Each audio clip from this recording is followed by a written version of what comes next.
Ya Ibu. Iya Bu.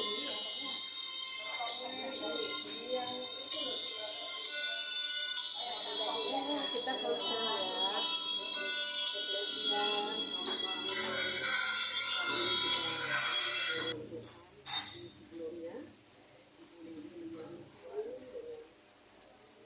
makan besar.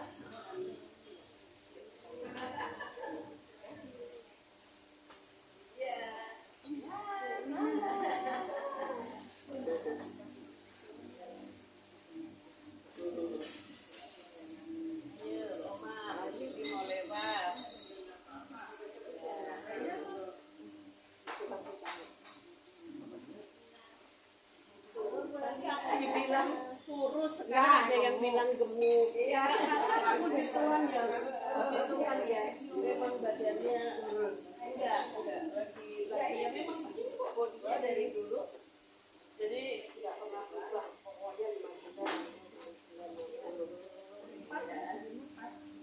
pas untuk orang setua ini. Bu Lili kan berapa?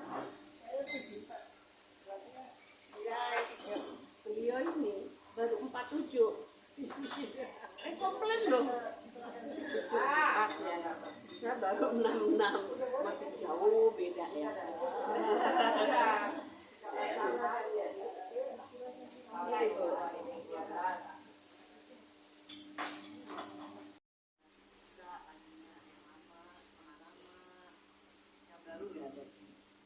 Lama sekali. Seorang Kosana yang agak baru penyanyi Haleluya dengan saya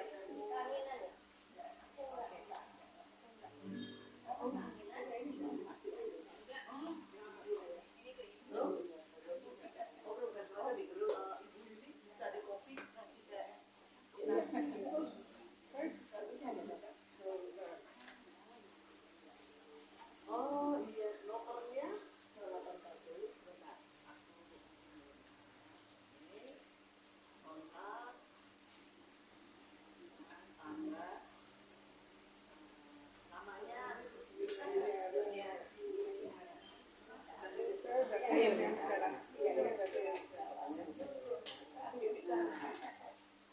saya sih di sini ada waktu pasang ini jangan saya nggak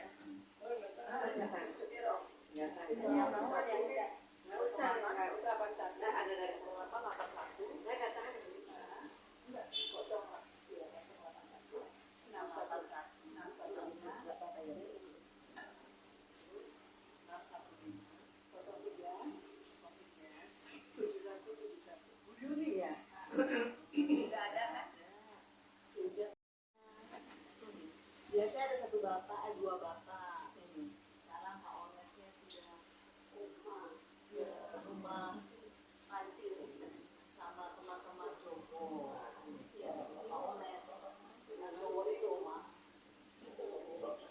Yang Pak Ones sekarang suaminya dari panti sudah Joko. Karena nggak ada yang dua-duanya.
Anaknya jauh semua,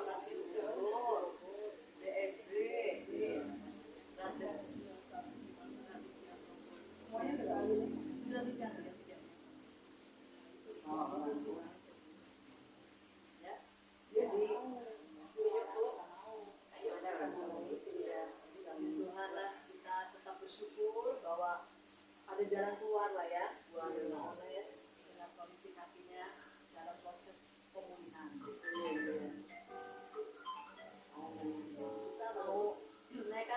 pertama ya.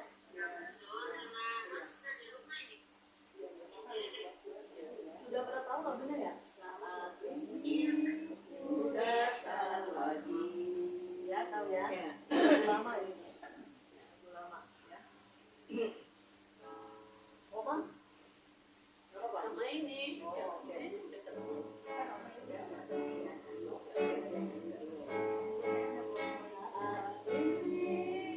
Ku datang lagi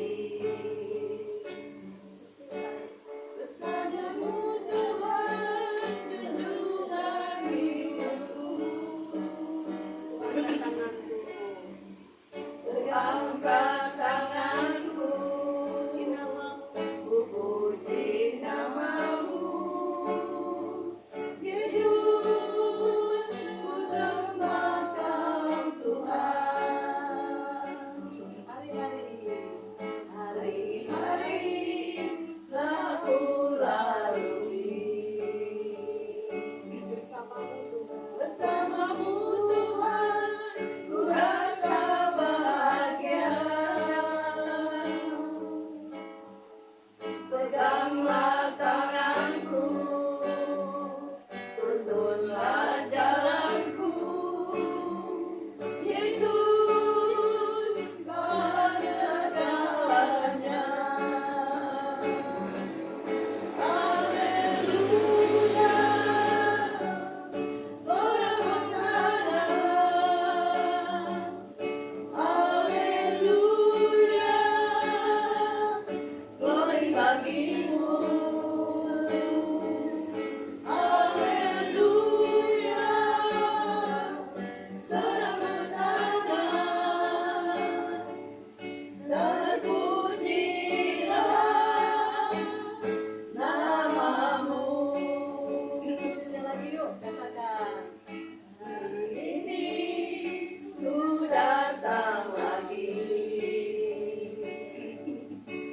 bersamamu Tuhan, junjungan hidupku. Haleluya. Ku angkat tanganmu, ku puji namamu, Yesus. Bersamamu Tuhan, ku rasa bahagia.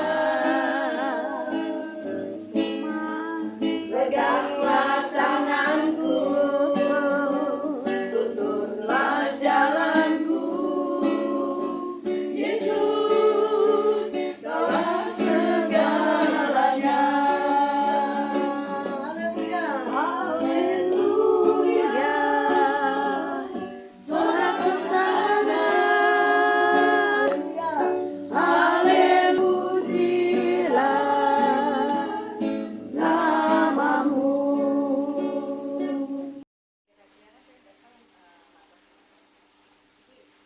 Februari itu diganti di tangan lagi. Jadi ikannya orang produksi hati-hati ya. Beberapa bulan ya. Tapi itu satu perbulan. Oh, tangan hari ini mau apa? Saya rasa udah di situ. Jadi mau ada opsi ya. Kita rasanya. Jadi itu mau shop di sini. Dia di Brisbane. Iya. Mau nasi deh, bawa kasih nasi yang terukur. Tapi kan Bang Praga mau standby di Brisbane. Oh, bersari. Sama Pak Matthew. Pak Matthew tinggal di situ di Brisbane. Iya, sekarang.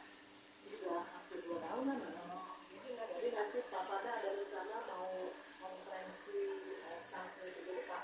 Udah Bapak Rohani.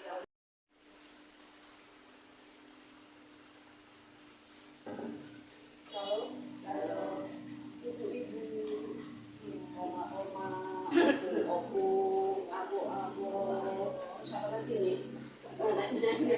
Soalnya kakek nggak ada. Jadi kita semua ya. Nggak apa-apa Bu, sudah. Ini sudah setting. Sudah setting soalnya. Jadi selamat sore. Saya tidak bisa mengatakan siang ya.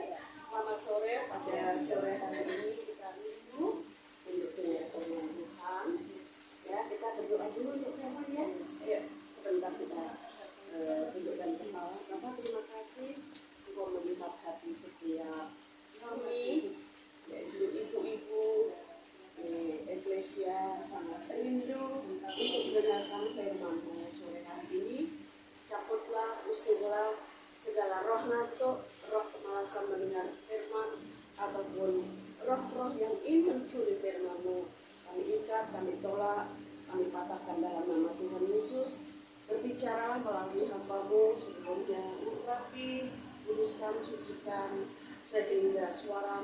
sampai kepada kami semua. Urapi roh kedua kami, hati sampai ke pikiran kami, mulut lidah bibir hamba-Mu Tuhan, agar firman-Mu sampai kepada hati setiap kami. Orang-orang oma-oma yang Kau kasih. Dalam nama Tuhan Yesus kami sambut firman-Mu. Haleluya. Amin. Ya, luar biasa ini saya dipercaya untuk ketiga kali dari minggu kemarin Senin sampai sekarang hari Kamis, saya dipercaya untuk memberitakan atau menceritakan isi hati Tuhan. Ibu-ibu yang dikasihi Tuhan, karena kita wanita kita sebut ibu saja ya. Beberapa minggu yang lalu kita sudah memperingati apa? Hari sebelumnya kematian Tuhan Yesus, kemudian kebangkitan, sebentar lagi kenaikan siapa? Kenaikan siapa? Tuhan Yesus Kristus. Jadi sekarang tidak ada lagi kenaikan Isa Al-Masih. Sama Pak Jokowi sudah dirubah menjadi hari kenaikan Tuhan Yesus Kristus. Ya, ibu-ibu yang dikasihi Tuhan, saya ambilkan sebuah tema pada sore hari ini, yaitu kemenangan pasca kebangkitan Tuhan Yesus Kristus. Ya. Jadi kemenangan pasca itu setelah ya, kemenangan setelah kebangkitan Tuhan Yesus Kristus. Bisa kita buka di dalam 1 Korintus. Ya, kita baca bersama ya. 1 Korintus 15. Ini bagus sekali ya ini ya, oma-oma, ibu-ibu, saudara-saudara yang dikasihi Tuhan. 1 Korintus 15 ayat 1 dan 2. Ya, saya sabar dulu. Kalau sudah ketemu, mari kita mari kita baca bersama-sama. Sudah? 3, 2, 1. Dan sekarang saudara-saudara, aku mau mengingatkan kamu kepada Injil yang aku beritakan kepadamu dan yang kamu terima dan yang di dalamnya kamu teguh berdiri. Oleh Injil itu kamu diselamatkan asal kamu teguh berpegang padanya, seperti yang telah kuberitakan kepadamu, kecuali kamu telah percaya. Saya atau kebanyakan hamba Tuhan suka sekali ya mengutip di perjalanan pelayanan Rasul Paulus. Rasul Paulus ini satu-satunya rasul, dia itu cerdas Rasul Paulus ini ya.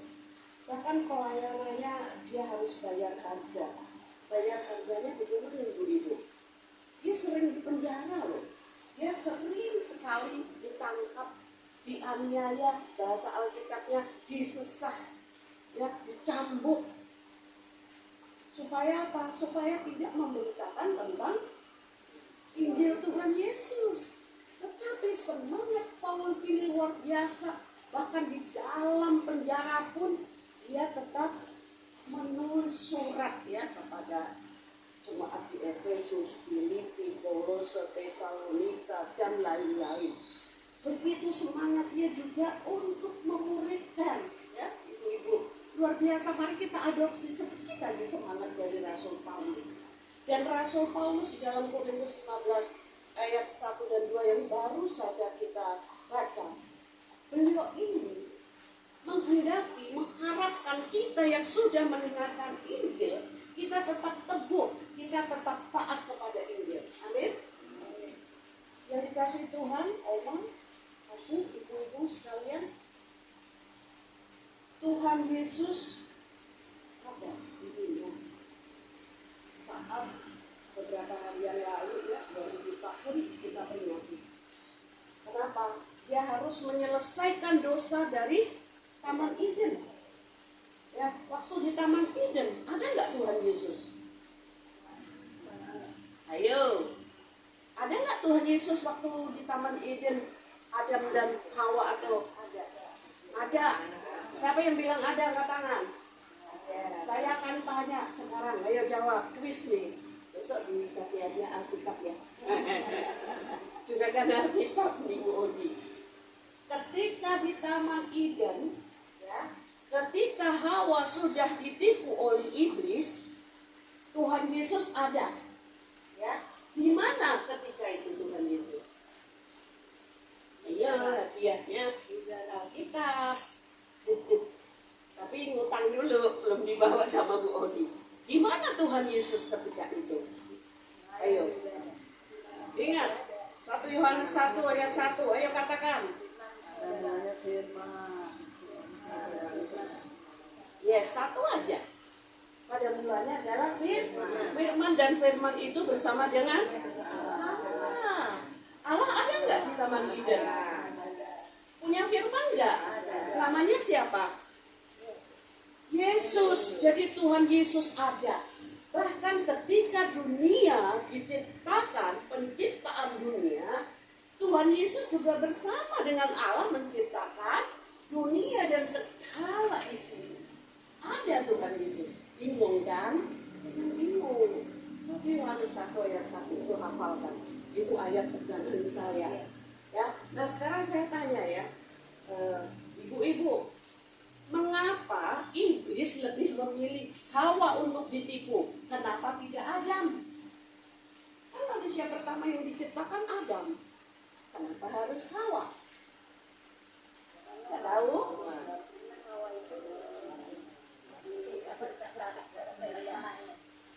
Oke, untuk menyingkat waktu saya sendiri yang jawab ya.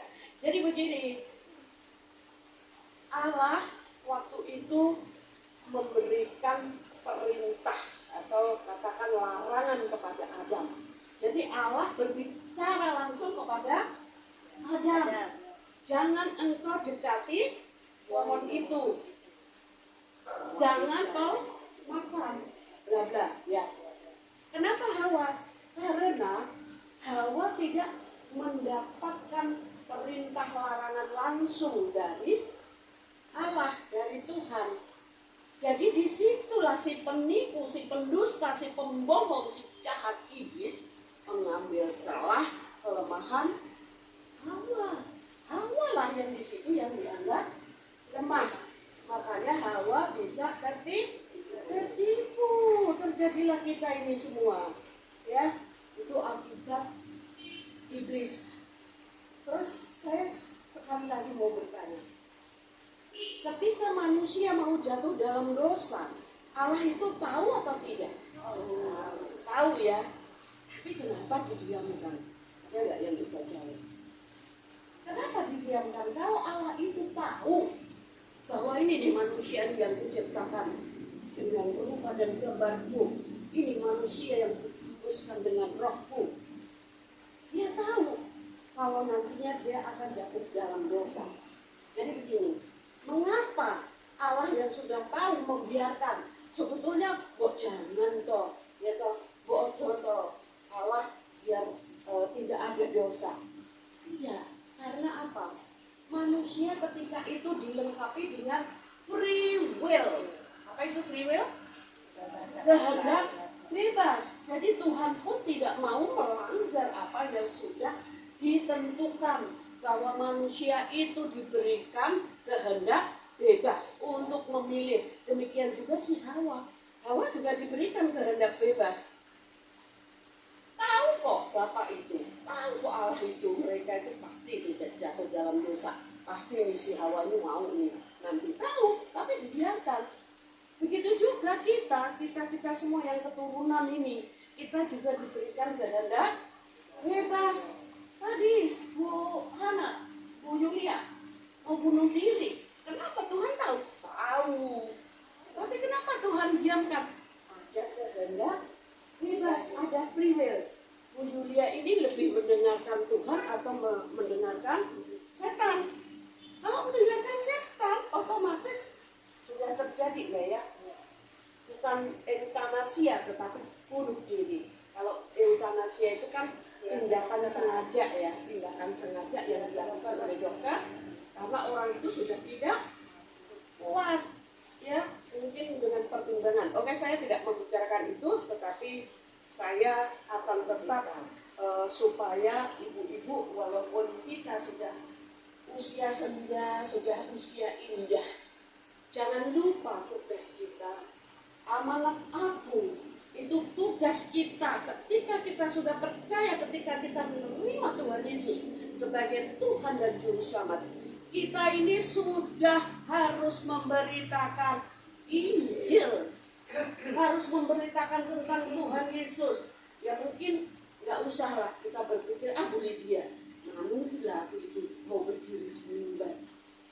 Aku kan bukan pendeta, bukan seperti itu ya ibu-ibu yang dikasih Tuhan.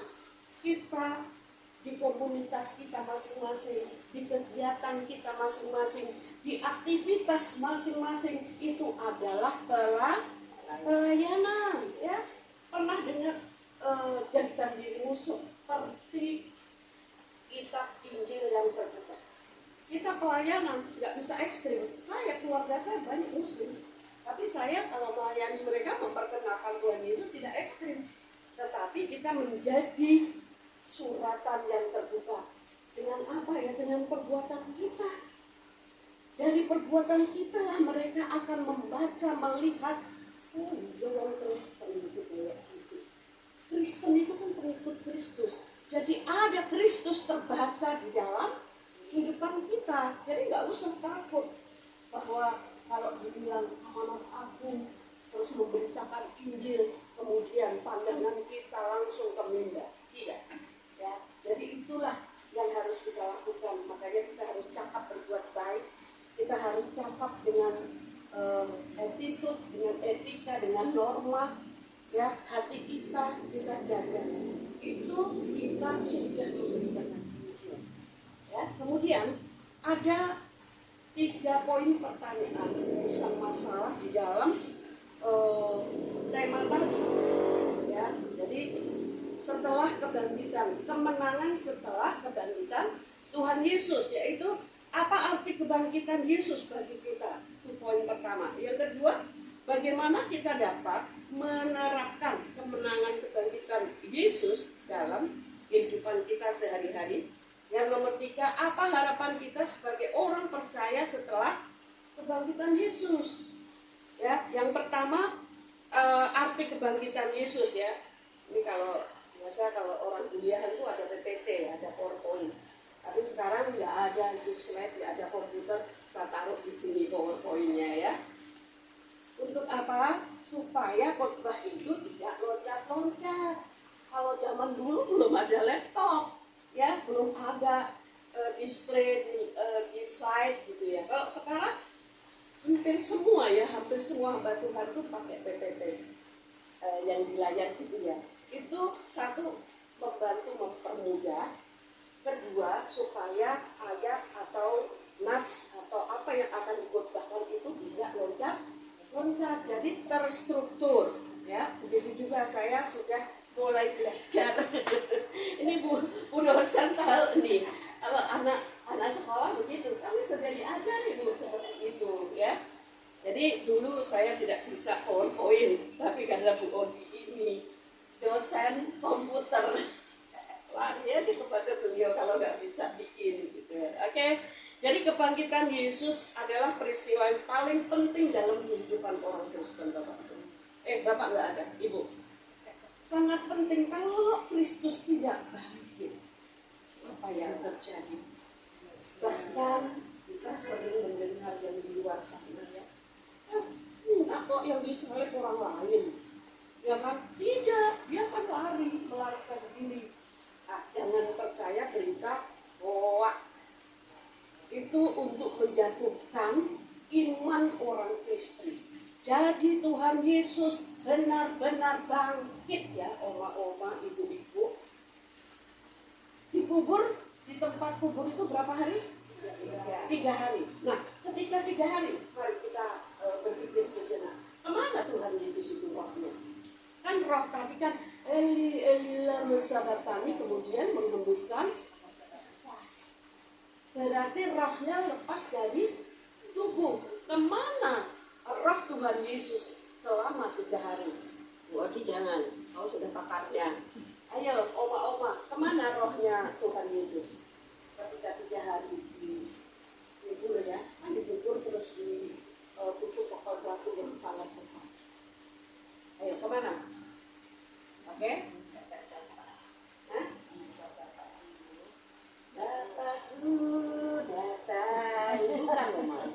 Jadi Tuhan Yesus rohnya itu menginjil ke alam maut.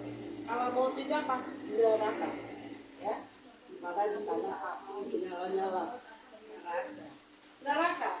Ya, itu alam maut itu adalah neraka.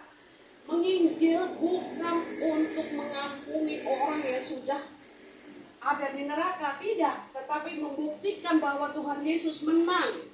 Ya, di sana orang juga teriak-teriak, ampuni aku Tuhan, udahlah 1 detik 1 menit aja, angkat aku dari sini, ampuni aku Tuhan. Tidak ada lagi pengampunan, udah terlambatlah anak-anakku. Baik-baiklah kau di sini, katanya gitu. Di dalam neraka suruh baik-baik. Baik-baik saja kau di sini karena sudah tidak ada pengampunan. Jadi, ibu-ibu yang dikasihi Tuhan, beritakan kepada keluarga kita, kepada saudara kita, kepada orang-orang yang kita temui dengan kasih. Beritakan bahwa pengampunan Tuhan tidak ada lagi kalau orang itu sudah mati. Tetapi pengampunan Tuhan masih ada ketika orang itu masih hidup di dunia. Masih ada. Pembunuh diampuni nggak, Oma? Sama Tuhan Yesus. Pelacur diampuni nggak? Diampuni. Sejahat apapun mereka diampuni ketika mereka benar-benar mau bertobat. Bertobat itu apa? Bertobat itu adalah meninggalkan semua perbuatan jahat di masa lalu, kemudian dia ikut Yesus. Oke? Paham ya? Oke, jadi itulah peristiwa yang paling penting dengan kebangkitan Tuhan Yesus.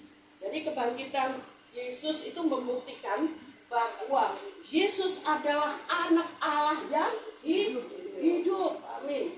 Jadi kuasanya lebih besar daripada kuasa maut. Ya, maut itu yang menguasai setan, iblis, ya. Nanti itu kita bahas nanti ya. Oke, yang kedua arti kebangkitan bagi kita. Jadi kebangkitan Tuhan Yesus memiliki arti yang sangat penting bagi kita. Dengan kebangkitannya kita dapat memiliki pengampunan dosa dan kehidupan baru. Saya mau tanya nih ibu-ibu, kehidupan baru itu apa? Kehidupan baru. Kehidupan baru itu loh, nanti kita sudah dijanjikan rumah di surga. Itu adalah kehidupan baru. Ya, bagi siapapun yang percaya kepada Tuhan Yesus, mengaku Yesus sebagai Tuhan dan Juru Selamat, di sana Tuhan sudah nanti pasti kalau sebentar lagi 29 kan Tuhan Yesus berangkat ke surga kan. Untuk apa? Di sana aku menyediakan tempat itu rumah kan ya bagi kita semua. Itulah kehidupan baru kita ya, luar biasa ya. Dan apa yang dijanjikan Tuhan Yesus itu memiliki harapan benar-benar ada dan nyata surga yang dijanjikan. Amin. Amin. Terus kita harus menerapkan, itu bahasa sedikit bahasa orang sekolah kan, implementasi atau menerapkan. Jadi menerapkan kemenangan kebangkitan Tuhan Yesus. Jadi untuk menerapkannya kita harus ya di dalam kehidupan kita sehari-hari kita perlu hidup dengan iman.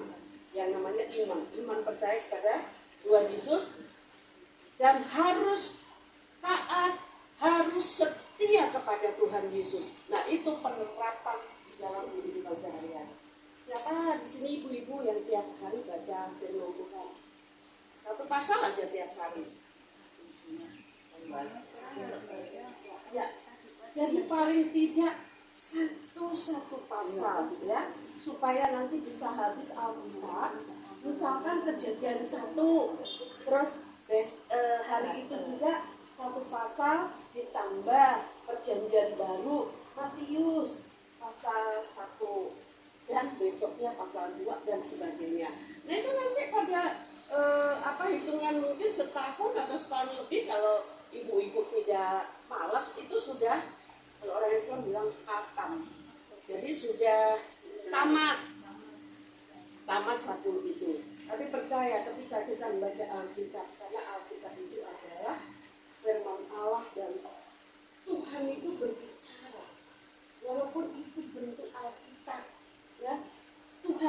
bisa berbicara, bisa menegur kita melalui firman-Nya.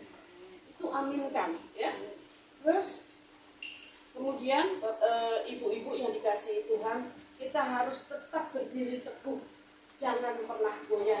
Sekali Yesus, tetap Yesus, jangan pernah goyah. Walaupun mereka itu mengiming-iming harta sedunia, ya.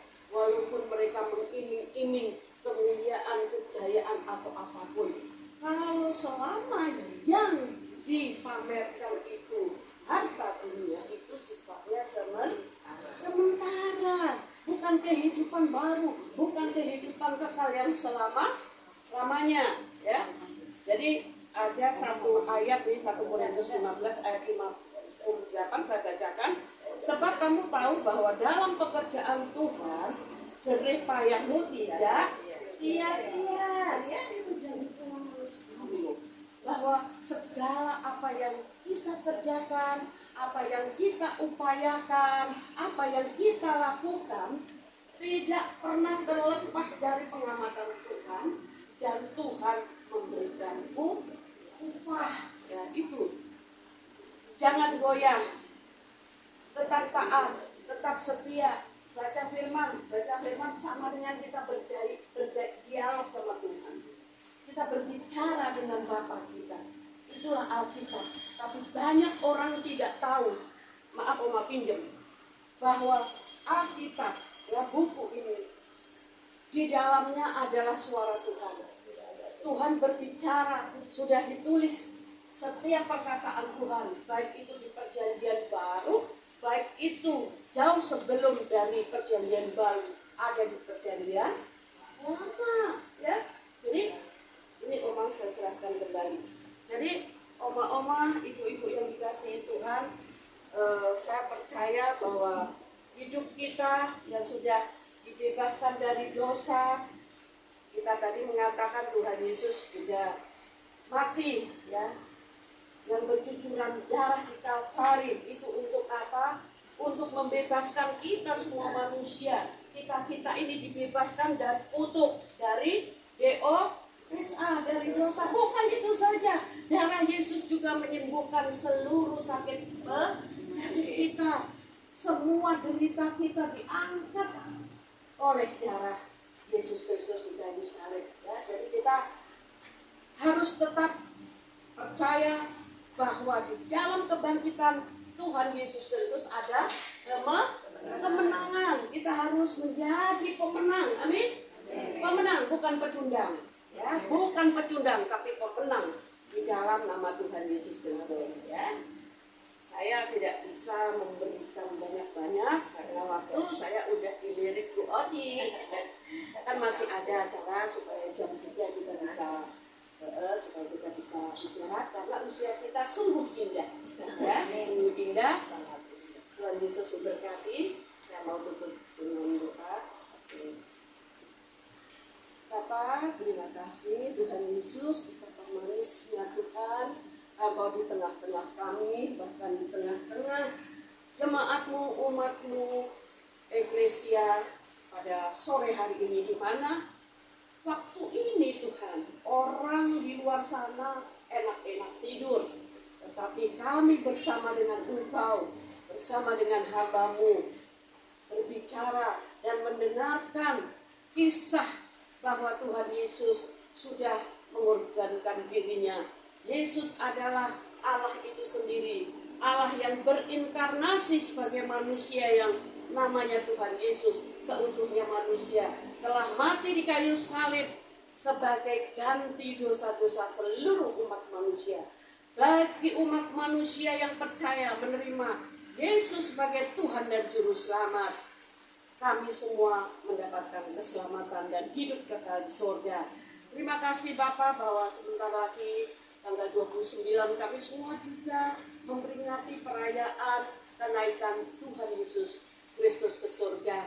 Kami sangat bersyukur kami bisa dan Engkau berikan kesempatan Tuhan untuk mengalami hal-hal yang ajaib, hal-hal yang luar biasa.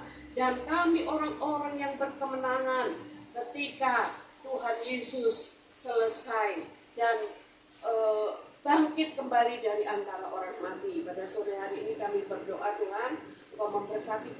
semua. Kami rindu juga PB Eklesia supaya mereka Tuhan juga ada kerinduan untuk hadir kembali kepada kami, supaya komunitas ini benar-benar Tuhan rindu akan firman Tuhan dan berfellowship bersama. Sore ini kami berdoa buat hamba-Mu Pak Parja yang ingin ketemu secara pribadi dengan Tuhan. Temui beliau Tuhan di Sacrifice Salomo di Depok. Kami dengan percaya setiap pelayanannya Tuhan berkati. Kami bersyukur sore hari ini bagi kami yang sakit sudah Tuhan jamah sembuhkan, Kau sudah berikan kesehatan. Bagi kami yang ada beban berat, beban itu sudah Tuhan angkat sehingga Tuhan meringankan beban-beban kami sehingga hidup kami ini menjadi benar-benar seturut kehendak Tuhan. Kami serahkan seluruh keluarga kami, anak cucu mantu kami, buyut kami ke dalam tangan Tuhan. Keluarga kami yang belum percaya bahkan menolak Tuhan Yesus sebagai Tuhan dan Juru Selamat, Tuhan izinkan mereka mengalami Tuhan sehingga mereka bertobat dan termasuk pada golongan orang-orang yang menerima kehidupan baru, yaitu surga.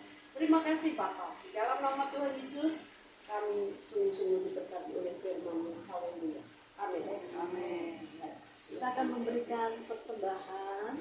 Oh iya. Aja. Ini udah kawakan Bu.